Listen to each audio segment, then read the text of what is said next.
Well, I am so excited to be here. Really excited. But before I start my talk, there is one thing that I would like to do. And please indulge me, right? And forgive me in advance. But I would refer back to something that Molly had said about the mainstream media and how they've treated pro-life people. And I know that resonated with everybody here, at least almost everybody, if not everybody. But I would like to ask everyone to please raise their phones if you brought it. I don't mind if it's in your bag, if you're well-mannered and you're not like me and you have it somewhere, bring it out. Because today we will be the media. Today we're going to live tweet. Perhaps not my talk, it might not be remarkable, but we are going to live tweet this event, right? When I came earlier today, I asked the media team here if there had been like a hashtag or anything. I said, I'm not hearing anything online. Are there people coming for this event? I don't know, because no one is saying that online. But today I'm asking pro-life people to become the scribes and the historians. We should tell the world that there are many of us, more than they think. We should all come out of the closet and speak for truth, right? They use that, but we're going to reclaim that. That those of us who have been very quiet, and some of us who feel, well, I will go for many pro-life events, as many as I can, let me learn as much as possible, and keep it so that maybe I can win in arguments. We're going to do a lot more. We will oppress them today on Twitter. We will use the hashtag Back to Life to put our presence out there on Twitter. If you haven't been doing it this morning, please bring out your phones and begin to tweet. I don't even mind. Do it. If I see anybody using their phone, even if you're texting a friend, I'm okay with it, right? So use the hashtag. If you're on Facebook, put pictures out. Do it as the event, as this convention is happening. And you do it today, you do it tomorrow, because we do have to make a mark on the world. And thank God for everything that we have in way of, modern media, new media, because one day, history will judge our generation for this thing called abortion. History will judge, as history now judges, the people of Germany back in the 1940s. As history is judging the people, who were alive in the 18th century during the time of slavery. But because history is so good at keeping count, then for those of us who are the resistance, for those of us who are speaking up for life, for those of us who dare to be pro-life in this generation, we have to leave the evidence that indeed some of us were ready to fight to the death for the unborn. And how do we do that? We do that by using the hashtag. We do that by putting it on Twitter, by putting it on Facebook. Put it out, because one day history will judge us. But God forbid that we not leave a sign, or we not leave the evidence for the generations coming after us, that no matter what happens, even if something is legal, it doesn't mean that it is lawful in the eyes of God. All right? And that's not even my talk. That's not even my talk. I was just saying this to start you up. But I'm hoping that you're going to put the evidence of everything we're doing out here today. So, my presentation is on this very long topic that I chose and then later regretted because I felt it's such a mouthful. and people are going to think, what has this got to do with us? This is the kind of thing the kind of talk I would give like on a UN panel or something. But Cleveland Right to Life, they need to hear something else. But that's eventually I came to reconcile with my topic, the 21st century Neo-Colonialism and of sexual and reproductive health and rights in the third world countries. Mouthful. Anyway. Many people, when they hear the word colonialism, really just think it refers to that shameful point in history where the African countries and many other countries in the world actually were colonized by a handful of European countries. Many of us think it's that. People actually understand more or relate more to the word slavery than colonialism because actually slavery is something that many people have come to reflect on, and people have so much internalized it even in their parlance and the way they speak or what they say, that we now refer to things. If you know someone who is addicted, you could say, for example, he's enslaved, right? So we've learned the usage of that word. And hopefully at the end of my talk today, I'm hoping that we would learn to use the word colonialism and not think it only refers to, back in the 1920s and 30s when the Africans were under the colonial powers of Europe. Right. So when I was in university, way back when, in Nigeria, many years ago, I am older than I actually look, but let's not tell anyone. So when I was in university in Nigeria, there was a building, a house, that we called the Annex. It was a small building. It was a functional building, but it was a small building, linked by a small corridor to a much larger building. So back then in my university days in Nsukka, Nigeria, would say, oh, have you been to the Annex building? Or let's go to the Annex building, for this, that, and the other. It was sort of an admin office. So I never really understood what the word Annex meant. That was the name of the building. It's not that I didn't know English enough for me to find out really what Annex meant, but it didn't actually mean anything to me. It was not really relevant. But it was only like 2 years ago, 18 months ago, when the word came back to me, during the time when Russia was trying to annex the Crimea. Most of you heard it. So I thought, oh, they annex. That means to take someone over or to take over a country. So I started thinking about it. I started reflecting on it, the annex. And I thought, well, that is what we're seeing now happening with some of the African countries. Because this small building had its dignity.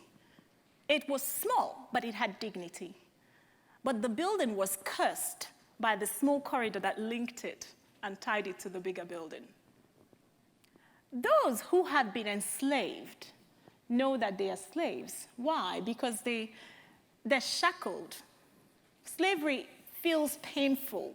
So those who have been slaves in the past, those who are enslaved by something, can feel the weight of the chain holding them slaves. But a person who has been annexed does not realize that they're slaves.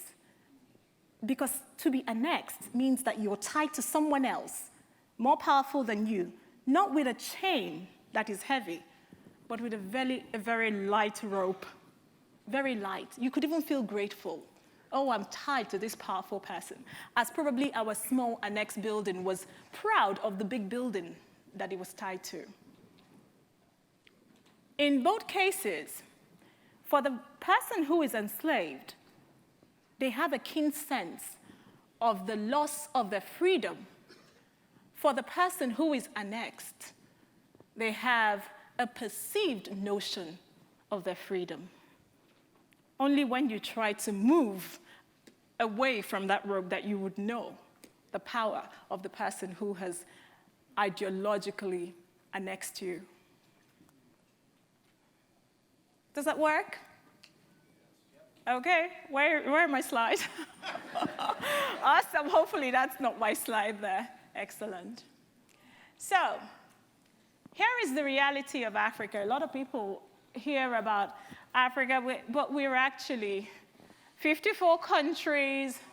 So hard to talk about Africa because someone would be like, it's not a country. I know, it's home to 1 billion people. almost 3,000 native languages spoken in Africa, thousands of tribes, ethnic groups. I'm from the Igbo tribe myself. Many creeds professed. There are lots of Christians, lots of Muslims, people who are pagans, Hindus. We have all of them. Therefore, there is not one single African culture. So I always just say this before I give my talk so that no one would come up and challenge me. So this is kind of a disclaimer. I do know that there is not one African culture. However, we do have a lot of common threads, things that run through the different cultures. Now, the dynamics of Africa is that we have so many moving parts, right? We do have the economy, which in many cases we're having all these problems and complicated things happening all across the continent of Africa. We have our politics, and sometimes we make the news, sometimes we don't, but it's just very volatile in some countries. Security, people have heard of Boko Haram and Al-Shabaab in Somalia, so we have all those problems. We have infrastructure issues. We have development issues. We have healthcare problems. And these are the things that protrude through which the people who now are trying to colonize us, that's how they get us. Because, they promise us all sorts of things. They promise they're going to improve our economy. They tell us things like, oh yeah, when we bring abortion, maternal mortality would fall to the ground. Oh, when we give you contraception, women can then be empowered. Who has not heard that from Melinda Gates and the likes of her? So those are the things that actually make us very vulnerable. Now, here are the key players in Africa, those who control things, the donors. There are the nations, the Western nations who are interested in Africa. There are the organizations, and there are the foundations. So these are some notable people that you should know about. DFID, the Department for International Development. Some people call them UKAID, but that's actually just the UK government, right? That's the agency. That's yours, right? So that's a nation. It's an agency, but to us, it's a nation. UNFPA is the agency within the United Nations that serves population control. I'm sorry I put it this way, but that's truly what they do, and that's what they're about. You have the International Planned Parenthood Federation, whom I'm sure you know. Your PPFA, or Planned Parenthood Federation of America, is a child of this evil organization. There's IPAS. Nobody ever talks about them, but they are one of the strongest lobbyists for abortion in African countries, and they are actually an American organization. So, but no one in America knows about them. There's Marie Stopes International, a British abortion giant in its own right, but you will not believe it. They perform more abortions than Planned Parenthood around the world. Planned Parenthood performs about, 1 million abortions a year. Marie Stopes International performs about 3.3 million abortions every year. These people are killers. They only exist, I think, in about 32 countries, or 37 countries, about 30-something countries. But they are killing people as they go along. I did a little investigation on them that they have now put out a letter to say that I lied. I didn't have to. I went just out there to Kampala, Uganda, and I spoke to a manager who had worked for them years ago, and she sat there and she looked into the camera and she told me exactly how they performed their abortions and exactly how they managed to deceive the government and they managed to deceive everyone. But indeed, their work was to kill unborn babies out there in Africa. So it is incredible. Oh. Bill and Melinda Gates Foundation.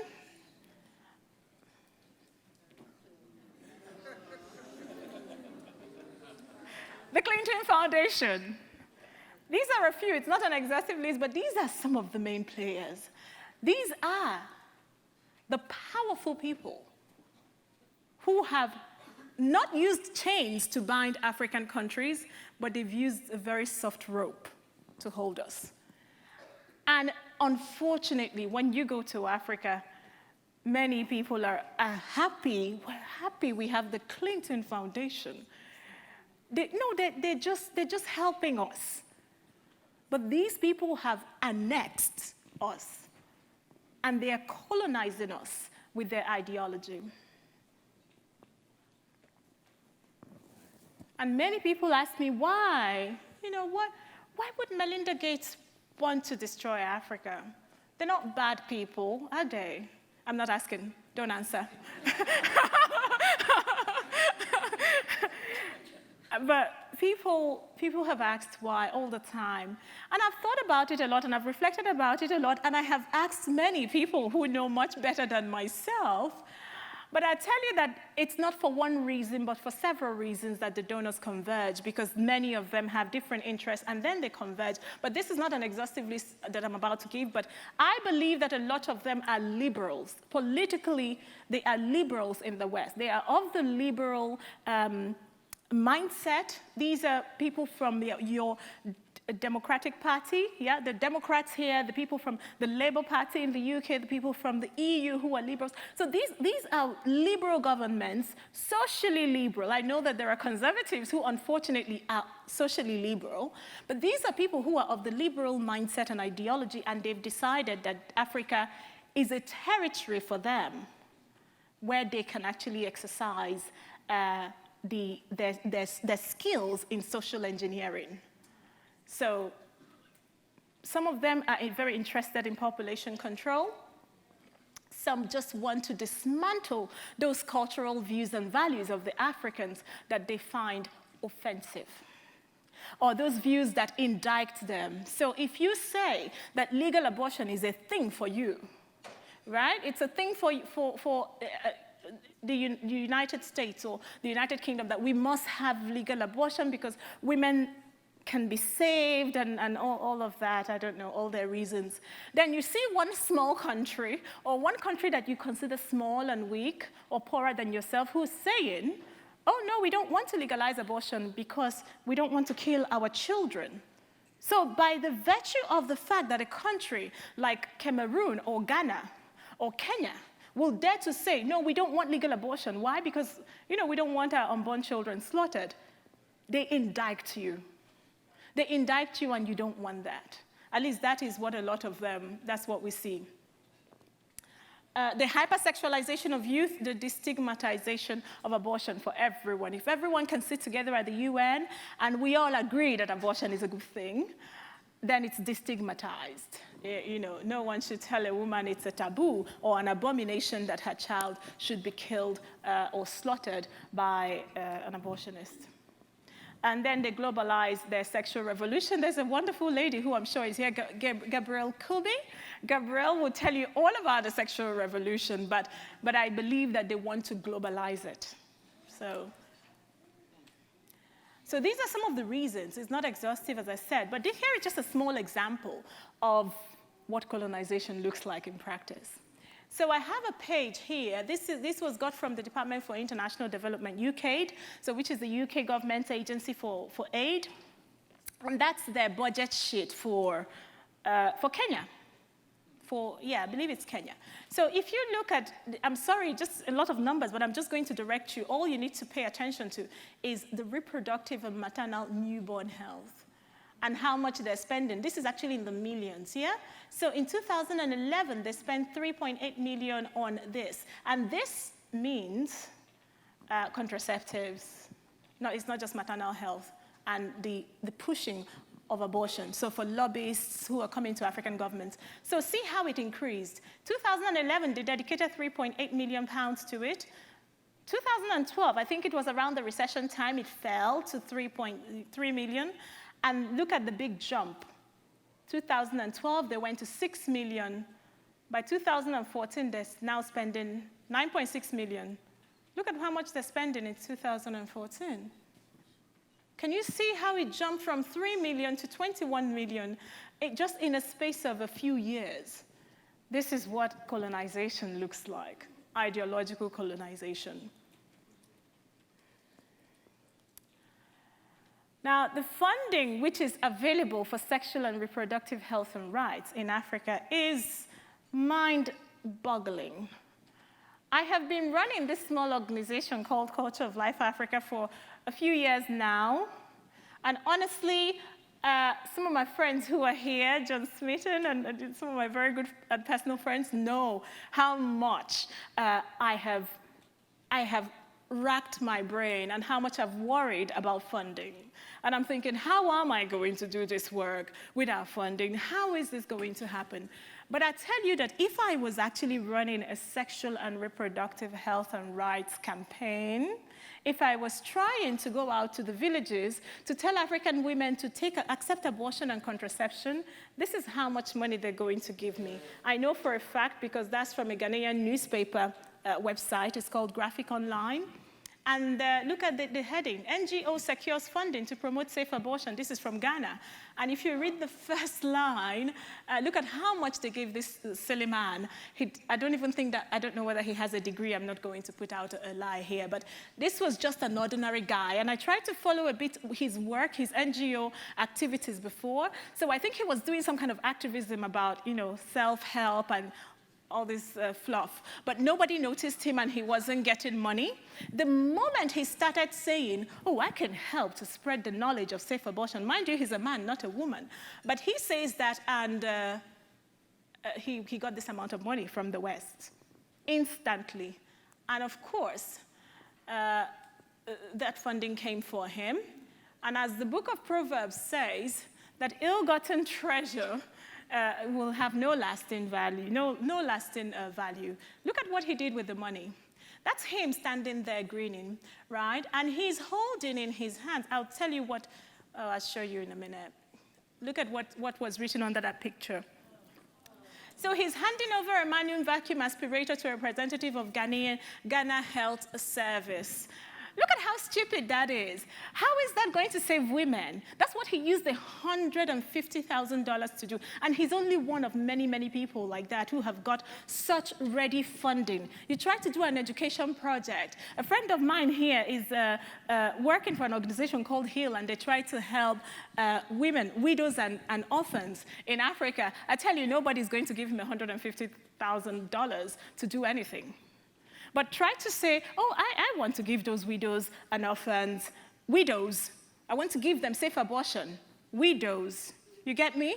So you want to, if you did that, you will get $150,000 very easily. But that's how the money goes. Population control is by stealth.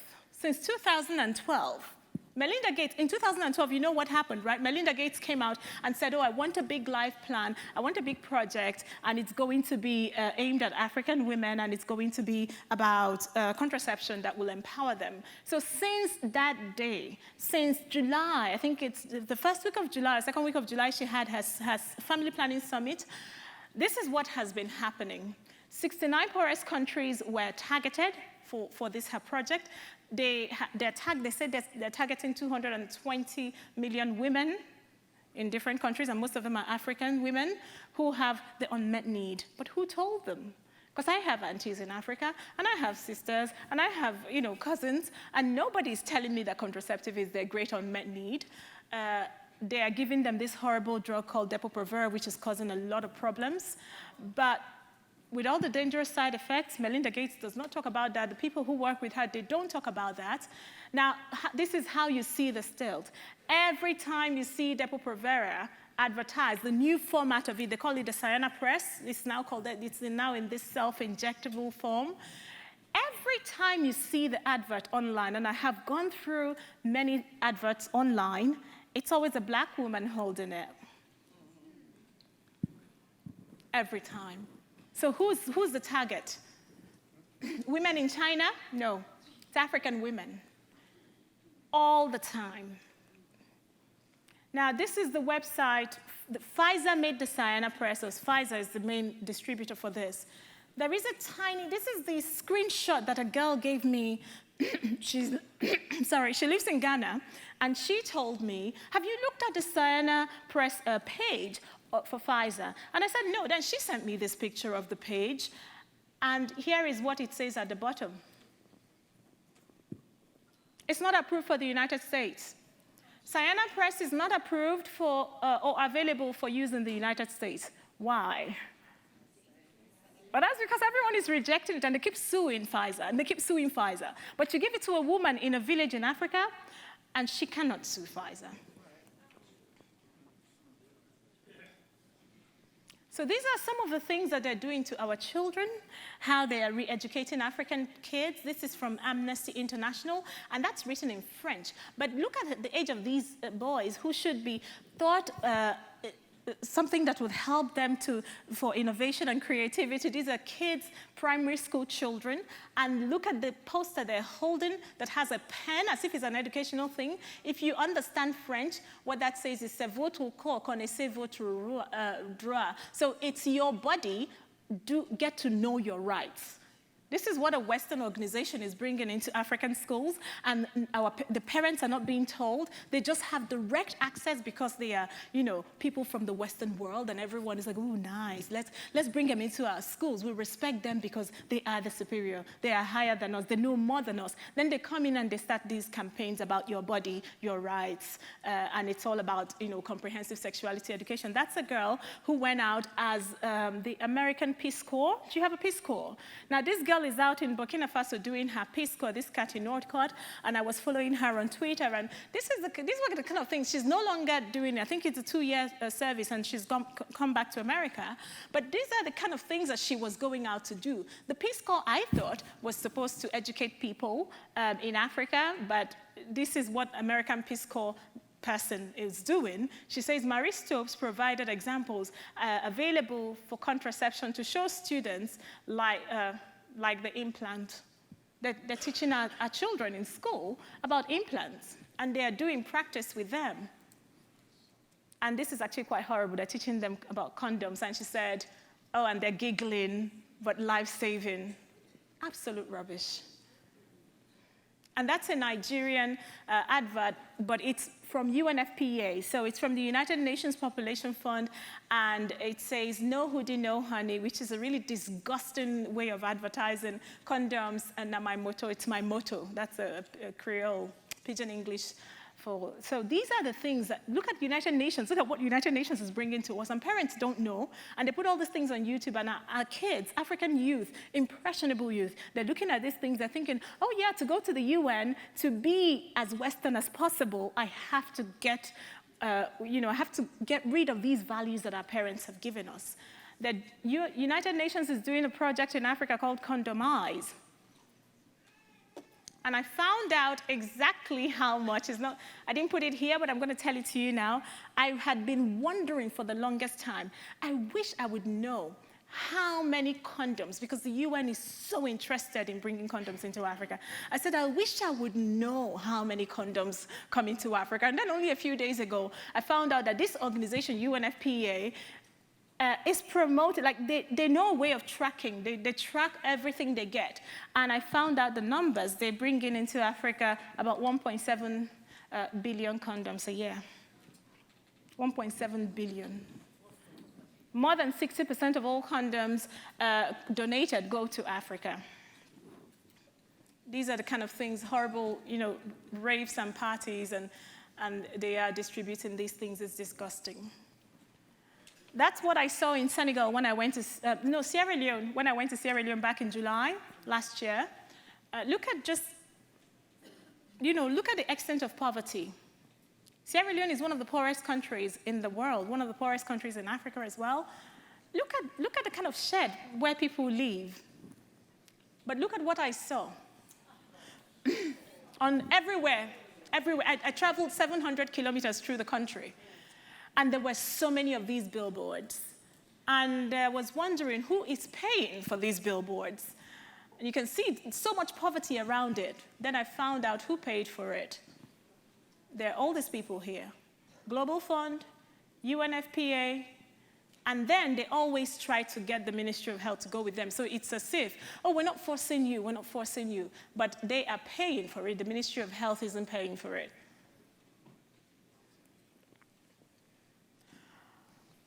This is so sad. So they sell abortion as healthcare.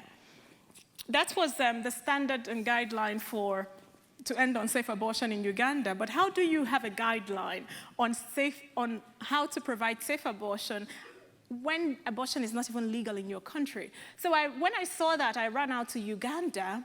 One thing about me, I don't know, some of you who know me might know, I work a lot with Catholic bishops, and it's in a very unofficial capacity. John Smeaton knows a lot about me because he has gone out to Africa with me to see how we operate.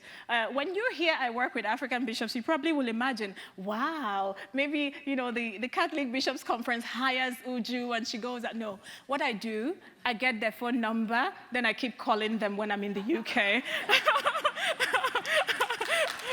I call them. Don't give me your phone number. See, because I'll just keep calling them, right? So the bishop, the president of the Bishops' Conference in Uganda came to a little party that we had hosted during the last synod. I was with John, and we were all at that dinner. And I said to him, my Lord, would you give me your mobile number? And he said, oh, yeah, sure. So he gave it to me. Then I went back to the UK and I found that booklet, that thing on how to end safe abortion. Then I read it. It's actually like 56 pages. I read it, and honestly, it's an abortion manual. There's nothing else to it. And this was released by the Ministry of Health. So I started to call the bishops. And I kept telling him, I need to come out and show you this book. I need to come out and tell you how dangerous it is. So I pestered him so much that he said, okay, you can come for our next meeting and make a presentation. So I never, ever stop. And please do not stop. Once you start thinking about the unborn, don't stop. You just keep persisting, right? So I went out and I did a presentation during the bishops' meeting about this because this is actually one of the most interesting things about this booklet is that it's 56 pages and it looks as if it's from the Ministry of Health of Uganda. However, when you look at the back, there are a few interesting things about it. This is in the index part. This is like a really expensive hotel, Hotel Africana. It's not a very cheap place to have an event, but these were some of what they call the stakeholders event. And when you look at the stakeholders, there are people from USAID, there are people from IPAS, there are people from Marie Stopes International, there are people from CEHORD, which is the Center for Human Rights and Development. These are all population control people. World Health Organization, people who call themselves stakeholders. Now, if the American government is having a meeting, pray tell, if they say stakeholders, will you be thinking of a Nigerian organization? No. But why do private organizations from the UK, the US, call themselves stakeholders in Uganda where they're talking about abortion? That is unacceptable. That is colonization. Okay, so I have an umbrella. So meanwhile, as all of this goes on, the African women themselves continue to speak out against abortion. I've spoken to so many people in different African countries, and these are the kind of things you see once you give them a chance. They're saying no to abortion all the time, everywhere. This was a woman dancing at another event we had in Ghana, the March for Life in Ghana, that John Smeaton was there with me, and we were dancing, and there were people were like crazy people dancing on the streets of Accra and thinking, oh God, this is amazing, oh my gosh, because we're dancing and we're going right through the market square, and everyone is watching us, and people are praising pro-life people. Majority of people in Africa are actually pro-life. So these were some of the images from Cameroon. This was back, I think the year before last I went, and these women are fierce. African women, you don't even have to tell them to be pro-life. I mean, these people are pro-life. You don't have to tell them what to say. I don't tell them what to say. I just go there and I say, okay, what I'm going to do, I'll take a picture of you, and then I'm going to show the world what you are saying. Because their voices are never heard. When Melinda Gates goes out there, she does not seek out real African women. She would seek out the people she pays salaries, and then they tell her something that she goes on CNN and she tells the mainstream media, and that's how the mainstream media continues to disregard millions of people and their views and their values. And that's why I'm saying today we would learn how to become citizen journalists ourselves, and we will begin to tell the world our story. Why? Because people need to know and be converted, but beyond that, we need to leave a legacy for the generations to come. We have to tell our children that indeed, you must fight evil at all costs. You must fight evil at all costs. So women always choose life. Women always choose life in Africa. And this was when I went to one of Mother Teresa's communities out in Ghana. And these girls were girls that they had helped. One of them, she had just had a baby, the 16-year-old next to me. And then the other one was pregnant when I saw her. And I asked her, when are you going to give birth? She said, oh, I'll give birth like next month. You know, she was only 4 weeks out. But she told me she was having twins. And I'm looking at this tiny girl, and I'm thinking in my mind, you're not going to have twins. You know, because she was just like that. She just looked like that. How can you be having twins, right? And then she sent me a picture. So I was wrong.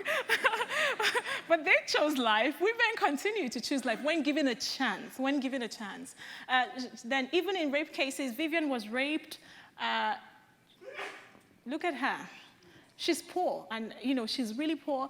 But what they tell us that, oh yeah, women in rape cases, we should allow them, that is not true. You don't heal a woman by killing her child.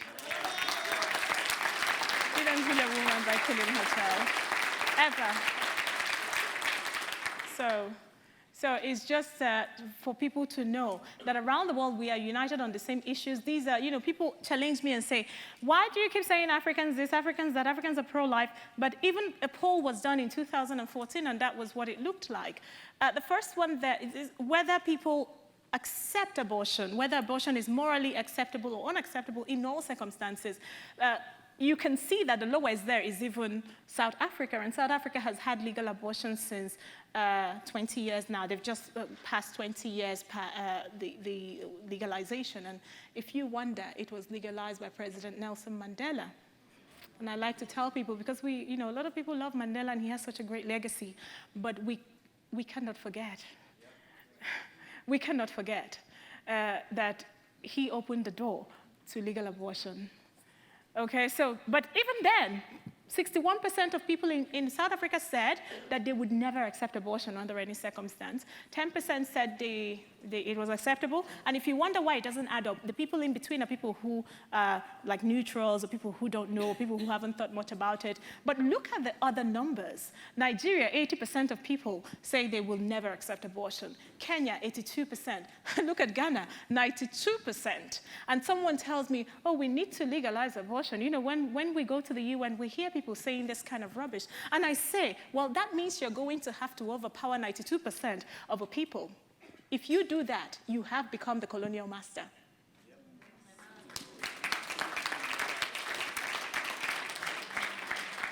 So I need to show you a video very briefly. I hope some of you, I don't know if you know what has happened in the last few.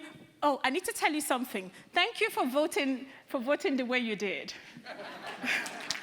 Thank you for voting the way you did. I said I was going to say that, but I forgot. Why? Why am I thanking you? Because one of the first things President Donald Trump did was to reinstate the Mexico City policy.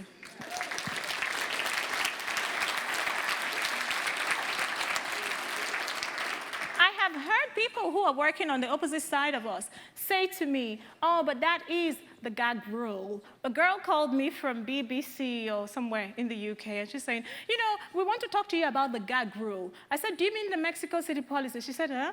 I said, yeah, but that is not the gag rule. It is the good news. It is the good news, all right? So what has happened since that? It's as if the gates of hell were broken open and people have been screaming. If you know what has happened, or if you followed it, let me tell you a little bit of what has happened, because it's because of you and how you took power away from evil and gave it back to the forces of good. You snatched it out, right? And you have taken care of us. You have thought about the world. Perhaps you weren't even thinking it. You just wanted a pro-life president. You wanted the worldview, the pro-life worldview, to be brought back to the stage again after 8 years of exile, right? And what has happened is that what you've done is that you have saved millions of African babies. So people started to donate money. And all these feminist women in Europe kept saying, oh, we have to make up the gap and make sure Africa has money again for safe abortion. That woman who is the Minister for International Development in Canada says, oh, yeah, we have to make sure women have their dignity. So I had to, they were doing a campaign called the She Decides campaign, and I made a short video. Can you play that video, please? It's only 4 minutes long, but I see that my time is up, but we're almost at the end.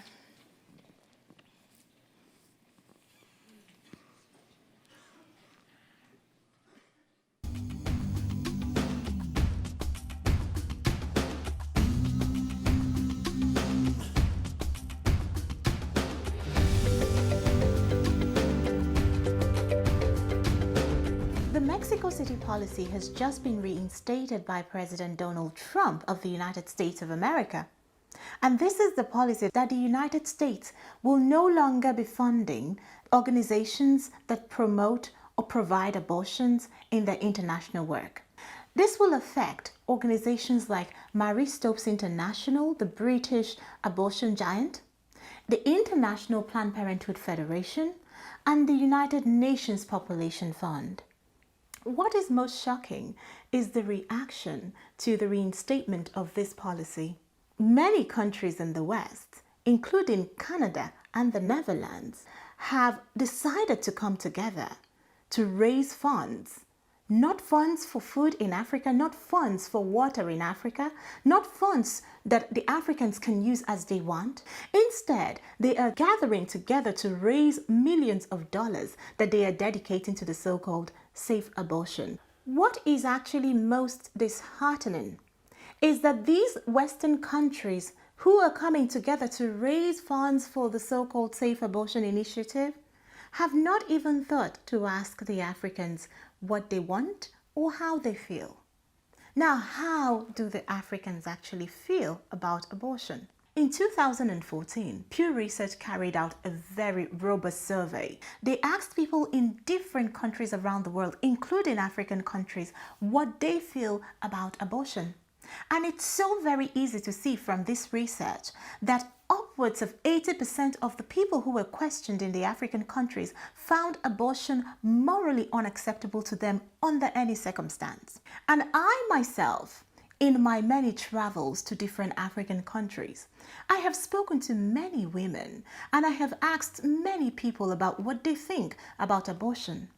Now, here is what they said about abortion. We are saying big no to this abortion. No to abortion. No to abortion. We say no to abortion. Whether safe or not safe, we know one time. No to abortion. No to abortion. No to abortion. No to abortion. No to abortion. No abortion. We're saying no to abortion.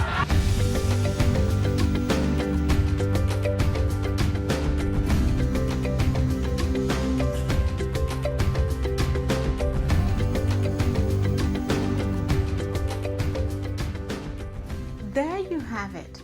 No to abortion in Africa. So for these Western nations to gather together to raise money for their so-called safe abortion initiative, that means they will be ignoring the voices of the millions of people who are in Africa and who have said already that they do not accept abortion and they do not want abortion under any circumstance. This is the Neo-Colonialism. This is cultural imperialism. This is the dictatorship of the wealthy donor. What the Africans are asking for all over the continent is not just so-called safe abortion. What we are looking for and what we're asking for is your support for safe delivery of African babies. Thank you.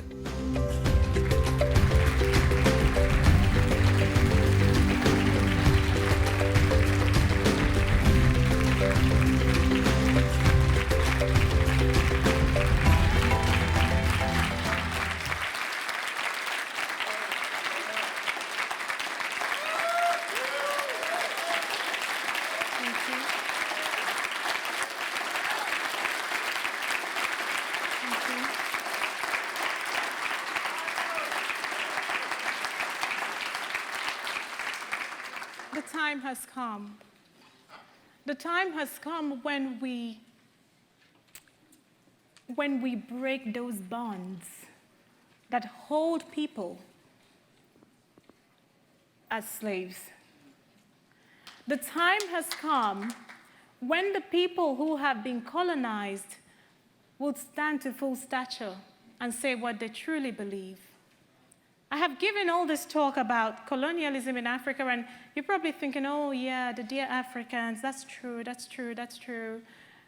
But this actually refers to you as well. There is an ideological annexation which is going on at the moment. The liberals, the social liberals, are trying to annex your children. They are going into your children's schools. They are trying to reclaim the government. They're trying to reclaim every public space. They're doing these campaigns like the She Decides campaign, where they say we want dignity, we want women to have the safe abortion, and so on and so forth. My people, these are the elements, these are the various elements and facets from the playbook of the colonial masters. We have seen them work in history. And because we are people who actually bother to look at what has happened in history, we say it will never happen to us again. We will tell our own stories. We are going to be the ones who will become historians and scribes of our time. There's just one little thing. Let me go to just the very last page and show you something, because there is one saying I would like to finish on. Where is that presentation? Just the very last pages. Dear Jeff? Great, before that. So, there's a writer in Nigeria who's Chinua Achebe. I don't know whether you've heard of him. Chinua Achebe has a saying. First of all, I don't know if you remember this picture. This was when Melinda Gates was given an award by President Obama just before he left. This was November, I think, last year. November last year. And Chinua Achebe says that until the lions have their own historians, the history of the hunt will always glorify the hunter. They are saying what they're saying, and they're praising themselves, and they're awarding themselves. We gave the Africans contraception. We are giving, Common Core. Whatever it is they're doing here to oppress you, they actually oppress you, then they come out and get awards for oppressing you.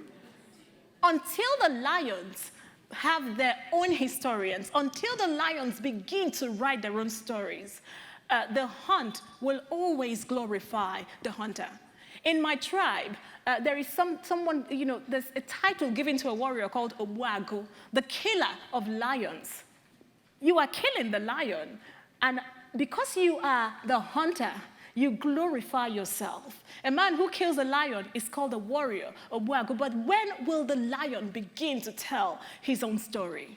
My people, the time has come for us to tell our stories, and that's why I asked you to raise your phone at the beginning. We will then become the lions who have learned to become the scribes and historians of our time. We are going to tell our story, and our story is just one thing, that even if evil is illegal, it would never be lawful in the eyes of God. And we would never stop fighting until we see the death of evil and the end of evil.